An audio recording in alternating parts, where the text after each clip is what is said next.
All right, folks, welcome back to the podcast, One Man, One Tree in a Hill. Right now, we're about to play part 2 of episode 86, Footprints in the Sand with Mr. Pernell Lucas. Stay tuned, ladies and gentlemen. Was he trying to make an example out of you? He made an example out of the dude before me. He made me. I had a white judge, and his name was Judge Collier. Never forget him. I don't like him because what he did was fucked up. He gave somebody life. I never seen somebody get life, bro. He made me sit and watch him give that dude life in front of me. After I literally sat there in that elevator downstairs in the holding cell, listened to that dude, the black dude with dread. I never forget his face. I don't know his name, but he was literally telling me I did not do any of this fucking shit. And he's like, I don't even know. He's like, I didn't do any of this shit. He said they always got some shit. They always got some fucking shit. You know, getting fucking life. And I'm sitting here like his whole family's in the fucking crowd and everything, bro. And I'm sitting there like, it's fucking crazy. But he ended up giving me. I was supposed to get 5 years. Uh-huh. They ended up giving me 0 to 6 months just to, you know, show me whatever. I only did 3 months. Mercy. But I trying to show you mercy. Huh? But it's trying to show you mercy, right? Yeah. If you said months, so, or he was just trying to throw me in there. So you were supposed to do the worst you could have got was 5 years, and he gave you 0 to 6 months. So 6 months, that's it. I actually only did 3 for trespassing. For actually, yeah, for trespassing. For that's trespassing. Ridiculous. So it's just that like I said, that was a rough time during my life, but I learned so much. Like, was your mom still sick the whole time while this was happening? What is she? She's probably distraught, right? She's probably like, I'm going through all this stuff, and her baby's getting locked up. Does she ever talk to you? Does that moment happen where she talks to you like a man now instead of a baby? No, not like I said. We don't get that emotional conversation like that. My parents always made sure I was good when I was in there. When I talked to them, I had my chance to talk to them. I know I'm good. I'm straight. Nobody's bothering me in here. I'm good. I didn't talk to them that much because it cost a lot to make those phone calls. But I did talk to my wife. I talked to her a lot. She was my girlfriend during that time period, and we only known each other for like 2 weeks. But we clicked so well together. She was just like, she stayed with me during this whole time, the whole process. She even what was she doing while you were getting like? What was she? So my wife is in the Navy. She was in the Navy. She's retired now. She's medically retired now, and she was in the Navy during that time period, and she actually had one child during that time period, which was her daughter, Layla. That's not my biological daughter. That's my that's my baby. That's your kid. You raised her. I've raised her since she was 2 months old, bro. That's my baby. So, I'm dad. But it was just crazy how she stuck with me through the whole process. Like, she was there through the whole process. She put money on my books. Held you down. She brought my mom.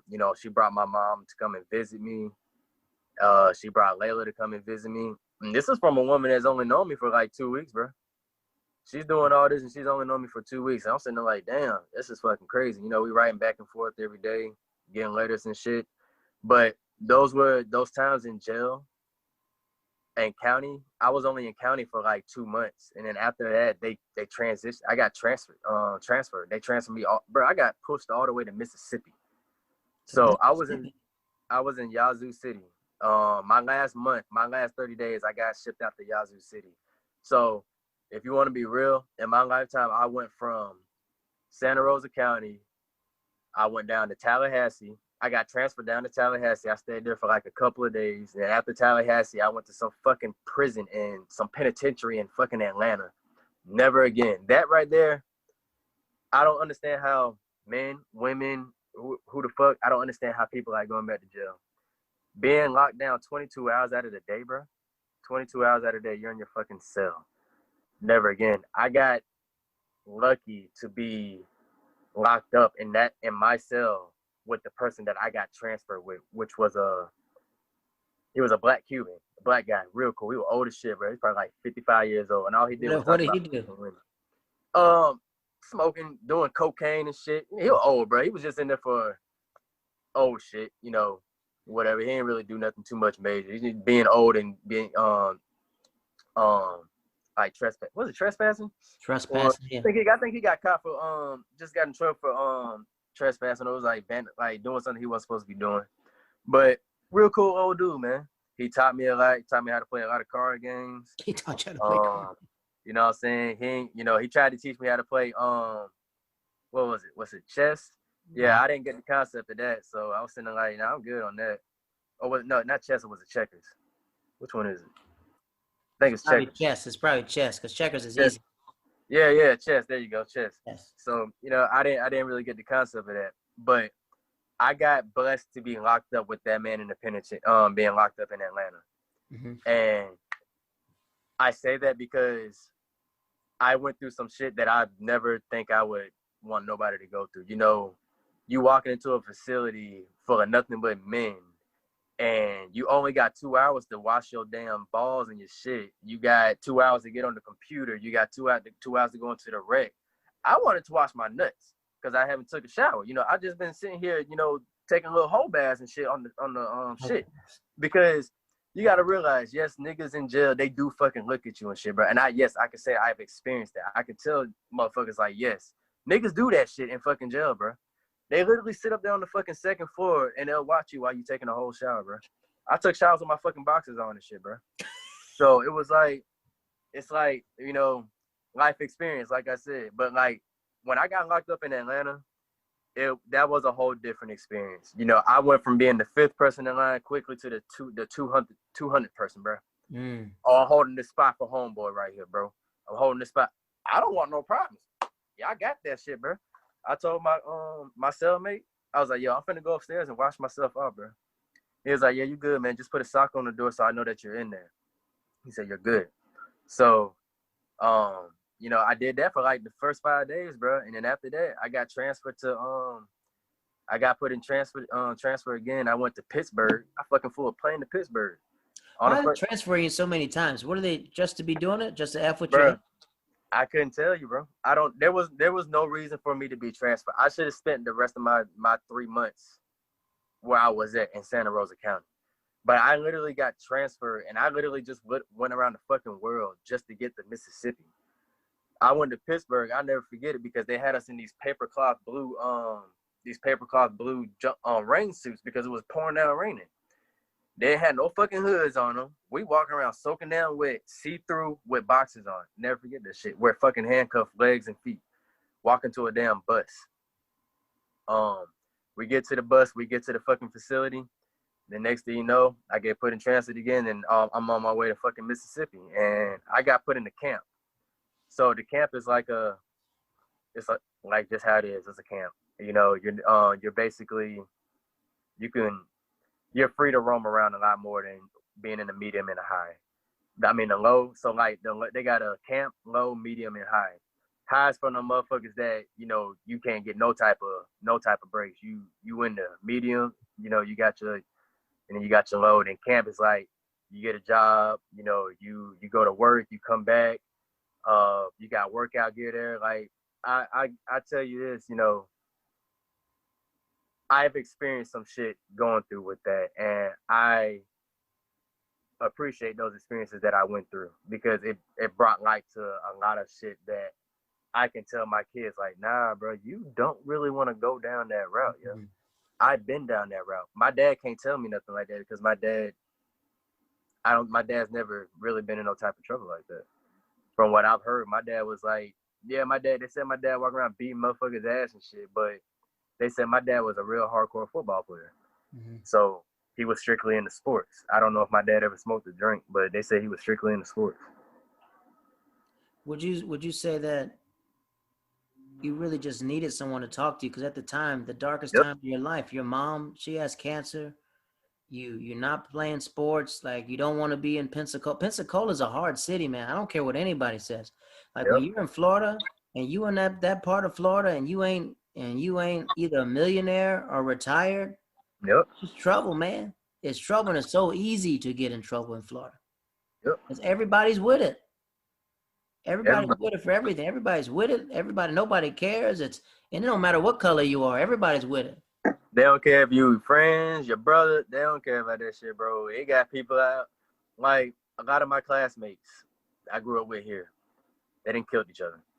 I got three homeboys in jail for life right now because they killed somebody. And I'm like, y'all, they could have been great. Like, when I tell you those were, we don't get exposure. Mm-hmm. So when we don't get exposure, it leads the kids that are really good at their sports, it leads them into a bad path in their life. Especially, you got to realize they're growing up in the hood, and in these fucking apartments, these gated up apartments. They're growing up there, so all they're really seeing every day is drugs, this, that, and the third. And you got coaches out here that don't care. So when they don't care, they're not gonna really, put no effort. They only put effort into like one person, I feel, and that was Trent. Trent was the glory. They did everything for that man. Like, great football player, real great. But they also had a lot of other talent on that field that we also should be talking about to this day. And they shouldn't be where they're at right now. Do you feel like when you're in jail, right? Because you go some jail, prison, mm-hmm. Are you telling them, like, when they're asking you where you're from and you have to explain, and they're probably wondering, like, man, this dude's traveled the whole world and he got here? Do you ever have those situations where the old heads are like, nigga, you have lived a good life. What are you doing here?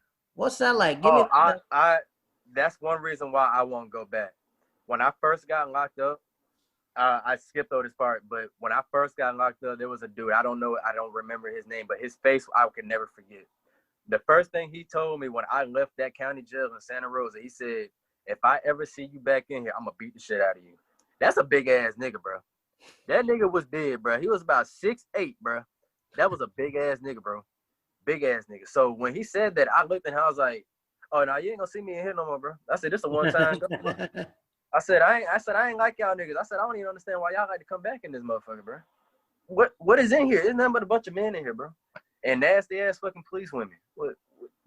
Like, well, like, what all right. Say this, right? So you're definitely gonna raise your kids different. Did you ever, when you sat there, were you ever just wondering, asking, like, man, even though your parents weren't like that, did you really ask yourself, like, yo, I really needed somebody to just say something to me? Honestly, bro, the way I was brought up, I brought up being rough, not having to think about the emotional part. That was the difficult part with me and my wife. It's hard for me to tackle my emotions because I didn't grow up with the emotion part. I didn't grow up crying a lot. I didn't grow up, I get a bruise and I'm finna go cry, go tell my mom I didn't grow up like that. I was growing up to, like, you better wipe that shit off and keep the fucking moving. Mm-hmm. I'm not finna tolerate that shit. So when it comes to shit like that, it's hard for me to tackle. But when it comes to, like, my kids, I'm all there, because what we as parents, we're supposed to basically give our children what we didn't receive. And I didn't receive the emotion and the sit down talks and trying to explain certain things. This is the wrong thing to do. You shouldn't do this. You shouldn't do that. That's things I can sit there and tell my kids now that they're growing up. I can explain those things to them because I didn't get that. I was more so, all right, you get in trouble, I'm gonna whoop your ass. Don't do that shit no more. It's not really, no, this is why you shouldn't do that.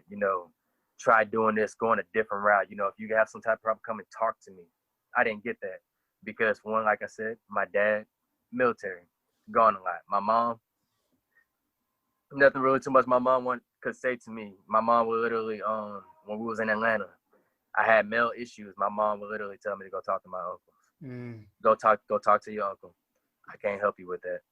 Go talk to your uncle. So when I'm sitting there talking to them, I'm already on, you're not my dad, and you ain't really seen my shit before. So now I got to show you my shit, and now I'm uncomfortable. But my shit, there's something going on with my shit. So when I sit there and I explain it to him, he's like, okay, it's just, you're just growing. I didn't understand what the hell was going on because my dad was gone all the time. And not having my dad there to explain these types of things to me was kind of difficult. But I can't say that I'm not, I'm grateful for, my mom's brothers for, showing me. But at the same time, it's like, damn, Pops ain't there for the emotional part. So when it came to shit like emotion, I just left it here. It's just here. It don't really go well. So walk me through, you get out of jail, your girl picks you up. What's that like? Because I know what it's like, but I mean, she has a baby now, right? Baby's what, 2 months? So when she came to get me, I think Layla was about 5. Was she about 5 or 6 months? 5 or 6 months old? 7. When did I get out? Because I got. Oh, okay. Matter of fact, I got locked up 2011 October 25th. Never forget. I got locked up that day, and I got out early December 26th. I was trying to get out before. Oh, it was the 24th. I got out before Christmas. Mm-hmm. So when I got out, I was trying to get the good behavior because I wasn't trying to sit in that bitch, bro. I was trying not to get in no fights. I'm not gonna say I didn't. I did get into a fight. I did because it was I'm not no punk. Like don't try me with that shit. I really don't give a fuck who you are inside of this damn jail cell. And that's exactly what I told the dude. I don't care who you are. You're not gonna talk to me like you're not gonna talk to me like that. So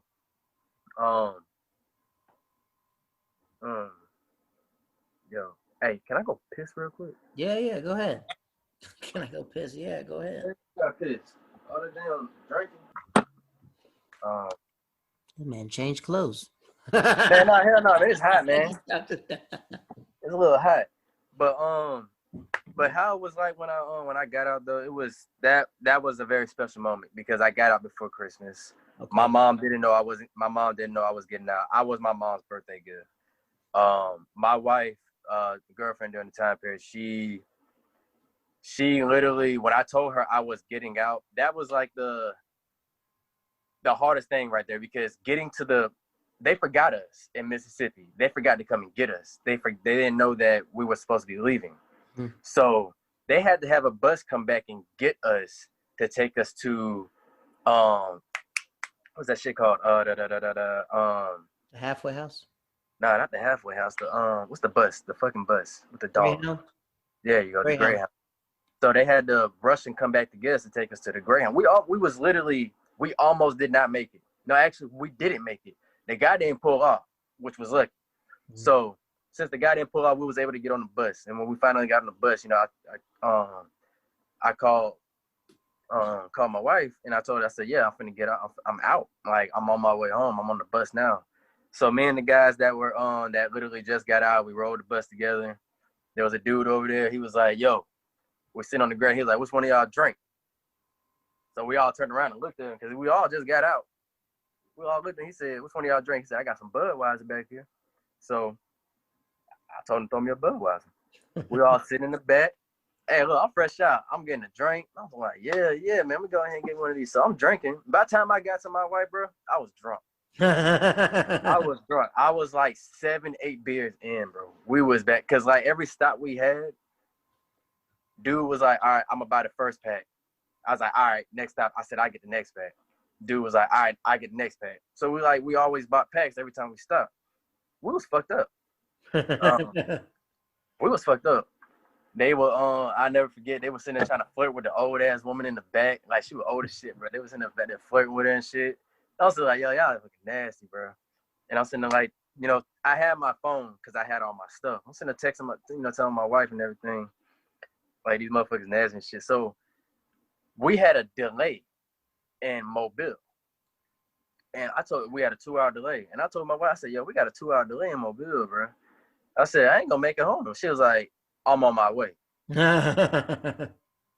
She grabbed Layla and she grabbed her one of her really good friends still to this day. They both all three of them came to pick me up, bro. By the time I got in that car, bro, she had to help me get to the car. I was fucked up. I couldn't walk straight. I couldn't hold nothing. I got in that car and she was really happy to see me, but I ended up passing out laying on Layla's car seat. I passed the fuck out. Went to sleep on Layla's car seat, so I fell asleep the whole ride home. And we basically had to hold out. I had to sneak and get my other phone because my other phone was at my mom's house, my mom and my dad's house. And I had told Donna, I was like, yo, okay, I said, ask Didi to get my phone and give it to you. So my dad already put 2 and 2 together. My dad was like, okay, there's no reason this phone should be gone. He was like, Pernell out. He had already figured that I was already out. Nobody knew, but my dad figured it out. So I ended up having my phone, and Christmas came. I ended up coming through the house. You know, my mom was like, I said, "Hey, mom," and she turned around, she screamed. I never forget it, man. I was probably like, my mama screamed. I never heard my mom scream that loud. She was crying. My mama gave me the biggest hug in the world. You know, that was something very special to me because I've never gotten a hug that big in my damn life. That was a big ass hug, bro. So it was very special. And it let me know my mom did miss me. And, you know, I did miss my mom. I miss my mom, too. Especially since, you know, she was going through, you know, her cancer and everything. Because my mom had bone cancer. So she, you know, she came through. She's good now. She didn't beat it. You know, she still goes back and every now and then to get, you know, checked out. What walk me through what's it like as your wife in the military, her boyfriend at the time, would it be considered a felon? Would you be considered a felon? Yeah, I was actually considered a felon. She actually had to get your record. She actually had to. Yeah, she didn't not drop any rank or anything, but she couldn't get any pass. It's like she couldn't get no security because of my security record. Clearance. Yeah, so you know, and like the woman she is, she had what's the crypto the people that do the currency. Yeah. She had an opportunity to do that, but she chose to stay with me instead of doing that. So what does that feel like as a man, knowing that your wife gave up a part of her career, you know, just to? That's great, man. I you know, I told her bad after a while because it's hard for felons to get jobs and stuff like that. How was Bro, I couldn't find. I actually found a job. I actually found a great job. I love animals, so yeah, I'm a very a nature person. I love animals, and I actually worked at a kennel that was connected with a veterinarian, and she owned both of those facilities. So you know, she took care of the animals in the kennel, and you know, if anybody got sick, she took care of them over there on the other end. So being able to get that job and work there was probably the best job, one of the best jobs I ever had in my life. I got a chance to see every dog known to man, little, big, medium, furry, bald. Like I seen every dog, and I always had my favorite dogs that I had a chance to play with outside. Especially pit bulls. I seen every color pit bull that was known to man in there. I was in dog heaven. So it wasn't really too much hard for me to find a job. I actually had a good job. My probation officer actually helped me get that job. Oh wow! I had a really like when you told her you were so your wife tells you like, yo, I can't. She can't get promoted, but she just lost her clearance. She can't get security clearance. Well, I also think another part fell into that is because of her daughter also, because then she would have had to give up rights and everything. Going away, going to schools and everything. And the woman she can't be away from her children too much long. You know, being away from them, hell, taking them to my mama's house and let them stay over the night, just for the night, she'd be like, I'm ready to go get my kids right now. And I'm like, bruh, my nigga, I'm chill shit. But she that's a lot on her though. That's a lot on her, you know. Like you gotta think about it, sir. You know, she's dating this dude. She's met 2 weeks, then he gets locked up. Then she has a baby. Like she went through some dark times as well. So, oh yeah. What was the darkest part of the what was that lowest part of the relationship where you realized like I gotta marry this woman? What was that moment like? Marrying her, I'm not gonna sit here and lie to you. I don't lie on my relationship. Marrying her was one of the best things in my life. I'm not gonna lie to you. That was one of the best things in my life. Because not only I married, it took us a while to get to where we're at now, but realizing how far we came and you know the people we were when we first started talking to where we are now, I'm just like I can't see myself going through what nobody else what we went through. We went through some dark times during that time period because of how I had to transition myself from being locked up to coming back into the real world, you know, and especially, you know, finding work and making sure that I'm making ends meet to make sure you're happy and everything, make sure Layla's okay too. So it's like that. It was difficult, bro. It was difficult on both of us, but you know, like beginning relationships is never too easy. Sometimes, depending on the people, I was still one of those. We wasn't married, but we were together. But I'm still like, I'm gonna go talk to her too, and I'm gonna go talk to her too, and I'm gonna go do this too. I was still in that mode from before I got locked up. Yes, I knew me and her, you know, we were talking, but she was still with her baby daddy during that time period. Okay. And, you know, yes, we were talking.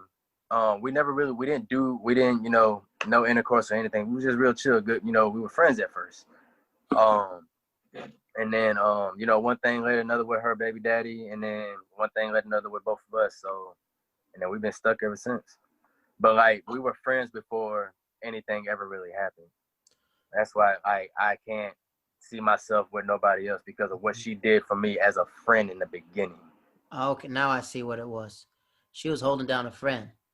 She was holding down. Actually, I'm gonna say a friend. She called me her scooch, bro. What the freak? Bro, it's some little phrase the females had in her little area, bro. They had their little scooches, whatever the fuck they call them, the little men's they mess with on the side and shit. A scooch. So basically, I was a side nigga. You were on the side. You were that jail stud. Yeah, bro. That's exactly what I was, bro. So how long do y'all date before you get married? Before you get engaged? What's that like? What's it like finding a ring? What's that like? We were probably together for about a year. Yeah, you didn't waste no time. No, we didn't waste any time because like she ended up getting pregnant with my oldest son. And when she ended up getting pregnant with him, it was like, okay, now shit, now we really got to figure out what the hell. Like we want to be with each other, but it's like now we got to take that step further because I don't want to be a baby father. Like I don't want no baby mama. I'm not with that shit.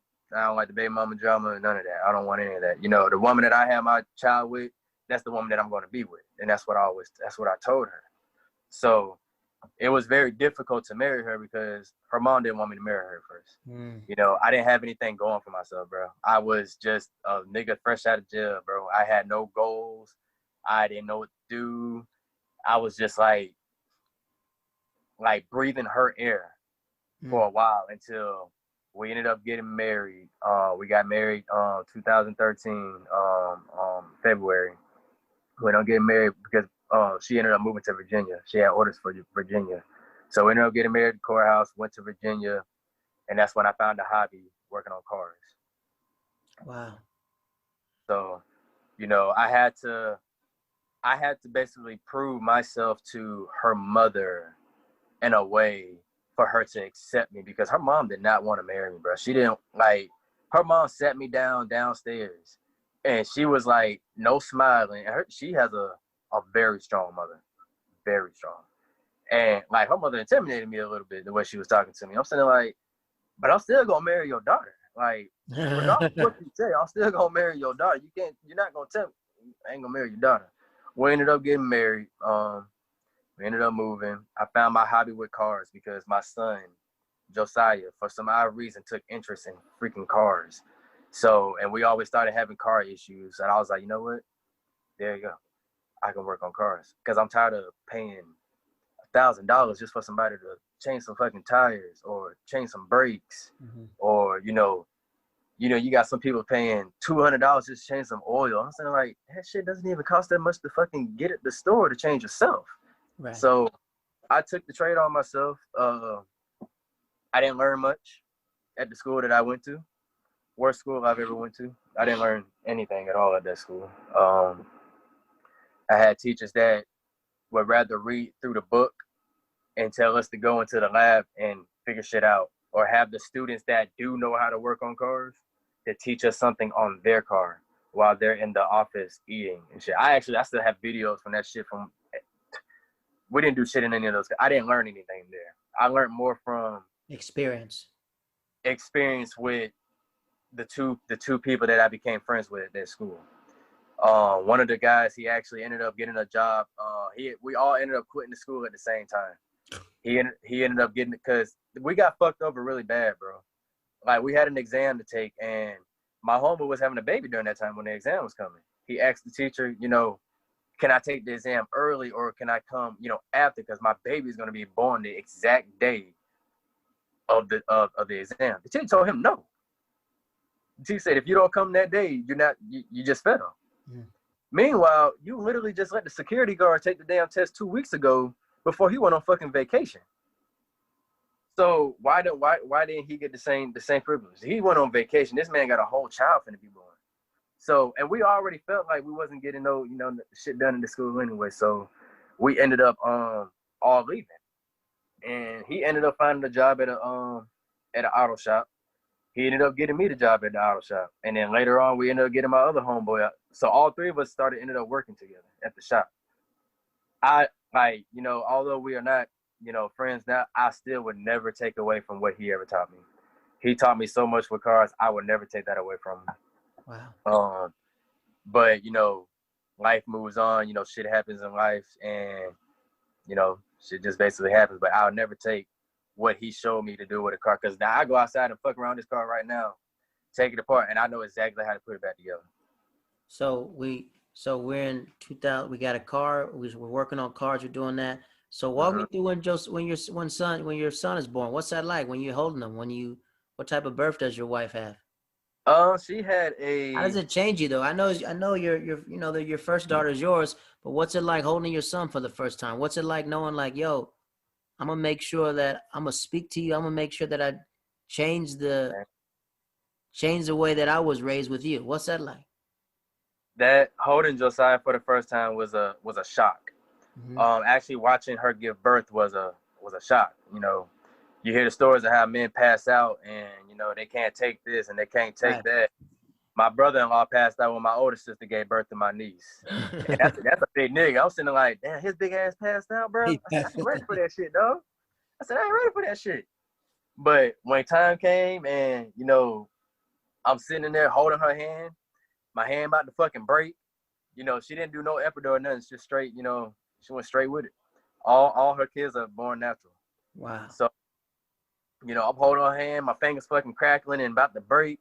And I'm sitting here helping her push. And, best moment of my life, bro. I wouldn't take that experience away from nobody. I think everybody should at least try to stay awake during that, during that part.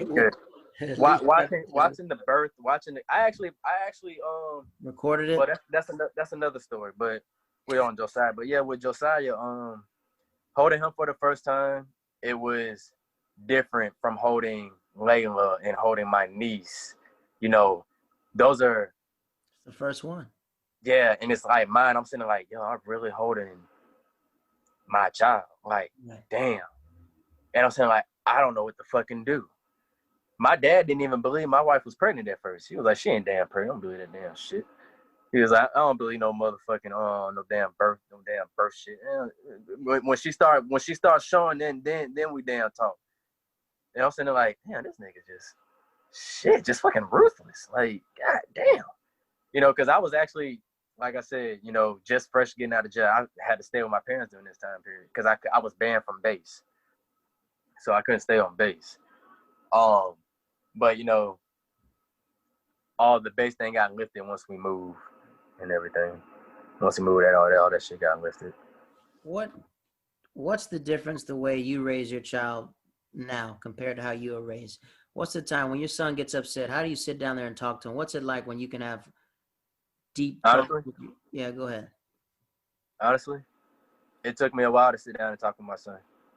A lot of people don't realize when you have your own children, you tend to revert back to how you grew up. Mm-hmm.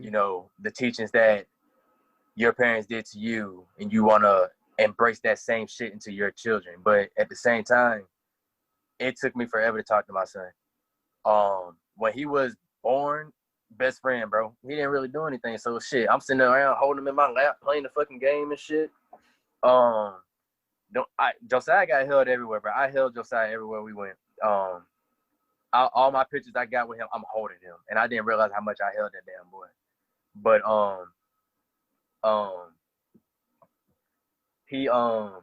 it was an experience, bro. It was way different from Layla because I couldn't hold Layla the way I got a chance to hold my son. Layla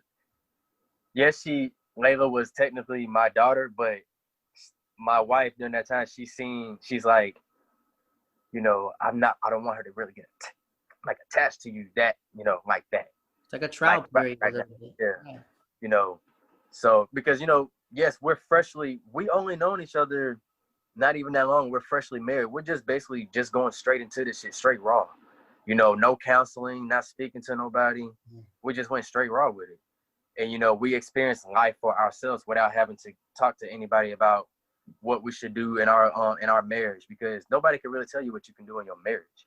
You know, it's your marriage. You know, you go through your experiences with your spouse. You're not going through the experience with somebody else's spouse. So what we went through together, we dealt with that with each other. You know, hard times when we did go through stuff, you know, I spoke with my parents. But coming to realization, speaking to your parents is not really the best thing to do sometimes, because you're not really, like I said, me and my dad did not have that emotional attachment. So when I tried to speak with him on certain things, he's like, well, son, you might want to go talk to a counselor. I'm like, I'm talking to you though. And I'm saying, like, he's like, I can't really, you know, like, give you nothing, you know, talk to your wife. And I'm saying, like, I never understood the words, talk to your wife. Never understood that shit. I understand it now. Anytime me and her have a problem, we talk. It's better. Oh, my bad. Go ahead. How does your son's relationship change with your dad? My how's he as a granddad? My chip, like as my dad is being as strong as he is, I'm gonna say strong because my dad's a very strong man. He intimidated them a little bit. You know, my dad's voice is very strong. When he talks, it literally probably put a little bit of fear in them. Like, I ain't finna go fool with bro. Like, I'm not finna go mess with him. My youngest son is just now starting to talk to my dad. My dad just told my wife yesterday, I am happy. Like, he's happy as shit. And I don't get it. I don't see that emotion apart from my dad. My dad won't sit down and talk to me about that shit. He'll talk to my wife about anything. Like emotional stuff, he'll talk to her. He'll be like, I'm like, Pernell this, Pernell that. I love how Pernell's doing this with his kids. You know, Pernell. My dad won't sit down and tell me that. I don't know why, but I get all that information from her. I got a question, right? Let's say this, right? Say you got, what type of phone? You got an iPhone, right? You got an iPhone. Yeah. Why don't you sit down with your pops and have one of those talks? Y'all grown men now. Yeah, I've tried that. Even though it's hard, have your son there. Still. I've tried that. I've tried that this year, bro. It's the way he was raised. It's just him.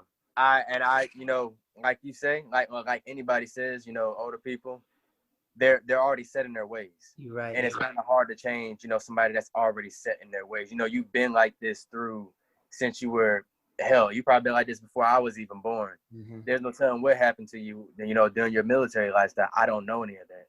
I can't even really tell you what my dad did with his job, because that wasn't something that I wanted to know. I want to go outside and play. I want to go fuck some shit up. You know, I want to go play. I'm not, Dad, what do you do for your job? You know, what do you do? I knew my dad was good at computers. My dad could break a computer down, put that bitch back together like it was nothing. So your wife is really the bridge for y'all two. Yes. She's the bridge for y'all to like connect and stuff like that. Yeah, I connect mainly everything through her. You know, like that's good that your pop is telling her though. Like, I'm proud of him. You know, at least you getting that thing. It's just secondhand.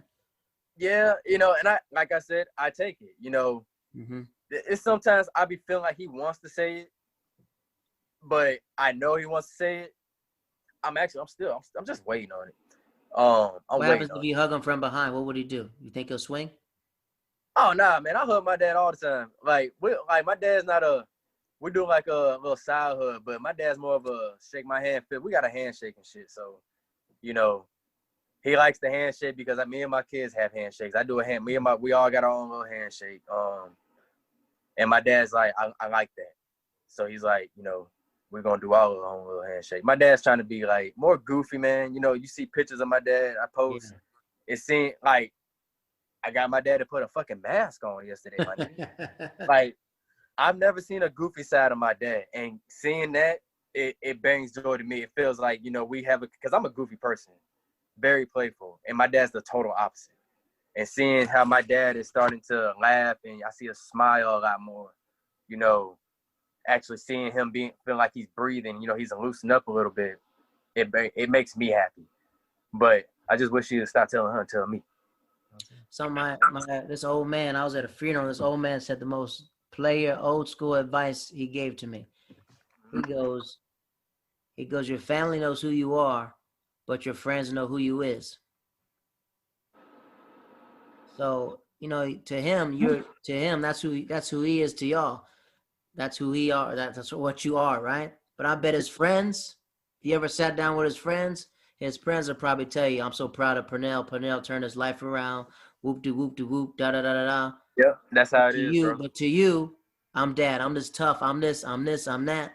But his friends know who he is. They know how they really feel. They're from that era, stuff like that. Because your dad doesn't know you. Nah, he just knows for the trouble that I've caused. Right. They know the trouble, but they don't know like how your mind was and how you were really, you know, crying out for help, but you really didn't get it at the time, you know? Yeah. So you have Joe, then what does your wife tells you, like, I'm pregnant again. You keep shooting the club up. What does she say? Huh? Yeah, Josiah. Oh, you said, huh? You said more babies. You only named 2 babies. Oh, I thought you was adding extra kids to the phone. No, I said we only got 2 right now. I'm finish the rest of the story. Man, God damn. Boy, I'm about to say, ain't no more kids coming over here, bro. What's the? But I birthed Phoenix. You pulled her out? That was I birthed her. When we found out she was pregnant with Phoenix, she was born in Virginia.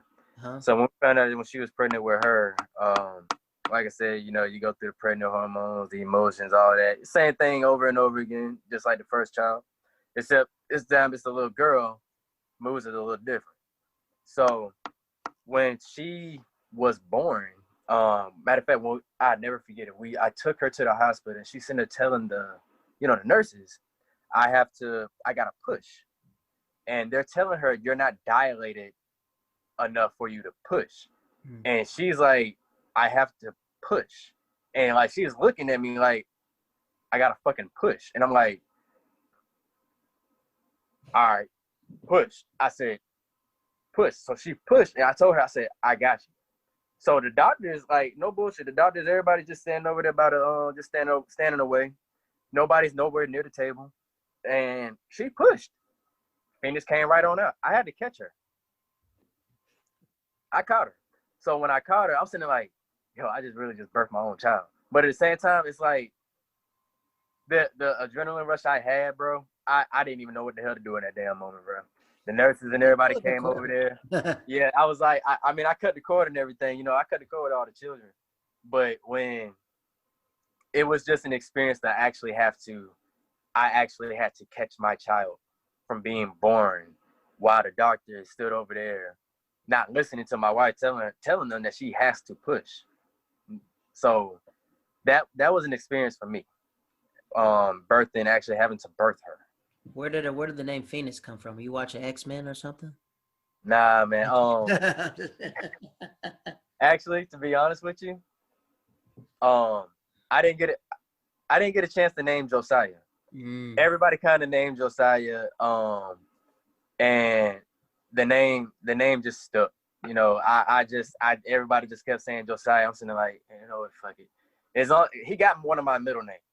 So as long as he has a part of me, I was fine with that. But I just did not know what I wanted to name him. You know, I didn't know if I wanted to name him after me because he's my firstborn, or give him a different name so he could have his own identity. You know, those are the things that I thought about during that. But Phoenix, my niece's name is Raven. So I was like, we got to have another bird. And I got a chance to name her. I named this child. So I could name her any name that I wanted. And I'm sitting there like, I need a P name because I don't want to name her Pernella. I said, that shit ain't don't sound right. I said, Pernella just don't work. So I'm sitting there thinking, I'm like, because I watch a lot of anime. Anime is that's just a part of me. And I'm sitting there like, Raven. I said, fucking Phoenix. I said, hey, so I told my wife, I said, I got a name. You know, I told her the name. She was like, you know, that might be a really nice name. I said, nah, it's going to be her name. Nah, I'm naming this child. So I named her. The Phoenix kind of represents you, how you came out, how you rose again. Yeah, that's my baby, man. Her name is Phoenix Linnell Rose. You know, her middle name Linnell is part of my wife's name and my name, Pernell and LaDonna. And her middle name, I gave her middle name Rose. I think her middle Rose is actually her grandmother's name too, and I didn't know that. But her name is Phoenix Linnell Rose. So. What's your second son's name? He named after my damn daddy. Oh, yeah. So what's your house? His name is Tony Pernell. Tony Pernell Solomon. Tony Pernell. He's junior. Did you name him junior? No, he's not a junior. It's not technically a junior because he's named after me and my dad. Okay. So his first name is Tony. His middle name is Pernell. Pernell Solomon. What'd your dad say? I bet he was probably all, oh, that's my man right there. He named him, bro. Oh, your dad named My dad literally told me, he said, you had your chance with your first child. And I think he did that because he wasn't able to have another son, you know? So he was like, I'm finna take this advantage and I'm finna name this child. But like, nobody knows my dad, my niece, my sister's daughter, her middle name is Tony. And so my dad's name is throughout the kids. Tony. Throughout the kids, man. George Foreman. Yeah, bro. All right, we reached a point where it's called, these are the hilltop questions, right? This is how we kind of just we answer these questions however you want. However you want to do it, you can take as long as you want. The first question is, do you believe in God? Yeah, of course, man. Of course. You know, we all come from somewhere, man. And, you know, there's a higher purpose. I do believe in God. I didn't grow up in the church feeling and everything to understand, you know, everything that comes with understanding the Bible and God and everything. I do believe in it, but when it comes to understanding, that's where I draw the line at. Because that's not where I got taught. You know, we did go to church growing up, but after my dad's father passed, my dad stopped going to church, and we all just stopped going. Mm-hmm. So, that's really where I stand on it. With do I believe in God? I do believe in him, but when it comes to understanding, that's where my line draws, because I actually never took the time to try to understand it with everything that I went through in life. Mm. When's the last time you had a nightmare? I can't even tell you the last time I had a dream, big dog. What's your biggest fear in life? My biggest fear? Yeah. Well, I really haven't. I've never feared too much of anything, but you know, since I'm a family man, I just can't see myself without my family. Mm. That right there is one of my fears. I just not coming home to them. You know, nobody knows their last day. You know, I walk a light foot, bro. So it's like I go literally to work and I come home. There's no in-betweens or anything. So it's like that's my biggest fear, is not coming home raising my children. I just don't want nobody else raising my children. They're mine. I feel that I need to be there for every step of their way. So I make it like my thing to make sure I come home from point A to point B. Like, I don't play no games in between. So losing my family is actually one of my fears. Not being able to come home to my family. Next question. Do you believe in soulmates? Me and who? Soulmates. Do you believe in soulmates? Soulmates? I mean, I got to, man. Look who I met. Right. So I can't sit here and say that it's not there. You know, everybody doesn't. That's what happened between me and her is the ones I've never seen nobody else really go through what we went through. You just don't meet nobody and you just straight out like, yo, I want to get married, like right now. Like, you know, we already talking about being married and everything. It's just like, yeah, I don't know how to explain that shit. It's love, man. You could just say yes. well, you said answer the question, so I'm like, well, right. Shit. That's what I like to leave it open ended. You can answer however you want. Well, I mean, yes, I do believe in love at first sight. Like I said, you know, got the way me and my wife met. We actually met through her daughter. You know, I walked through the fucking exchange. And I see this little baby looking at me with her big ass eyes. Her eyes about this big, bro. She's looking at me. And I'm sitting there like, what the hell is this damn baby looking at? I turn around looking at shit, and I waved at her, and she smiled at me. I'm sitting there like, oh, I said, baby's little Pete. You know what I'm saying? So I told my homeboy that, because, I'm great with kids and shit. So I told my homeboy, I was like, I'm going to go get her number. And I didn't have my phone during that time period. I think it was either dead or I had it. So I was like, yo, let me see your phone real quick. So I used his phone, and I ended up walking, and she walked by, and I said, you got a beautiful baby. And she said, thank you. And I said, yo, I'm gonna go get her number. He was like, go ahead, bro. And got up. I ran to her car. She was getting ready to pull off, and she stopped, and we exchanged numbers, and we've been together since that day. This is the last question. It's a series of questions, right? I'm going to ask, who are you? But I'm going to ask a repeated time. The goal is to go beyond yourself, right? So if I said, who are you if someone said, who are you? I would say Jared Waters. Who are you? I would say stand-up comic. Who are you? Wrestling champion. Who are you? Brother. It's like that. The goal is to go beyond what Pernell is. All right. Are you ready? Yeah. All right. Who are you? Pernell Lucas. Who are you? I am a college graduate that graduated from Pensacola State College with my HVAC degree, and I graduated from ECPI with my electrical degree. Who are you? I'm a man that likes to play basketball. Who are you? A man that loves to raise his children. Who are you? A man that loves to be around his wife. Who are you? I'm a friend. Who are you?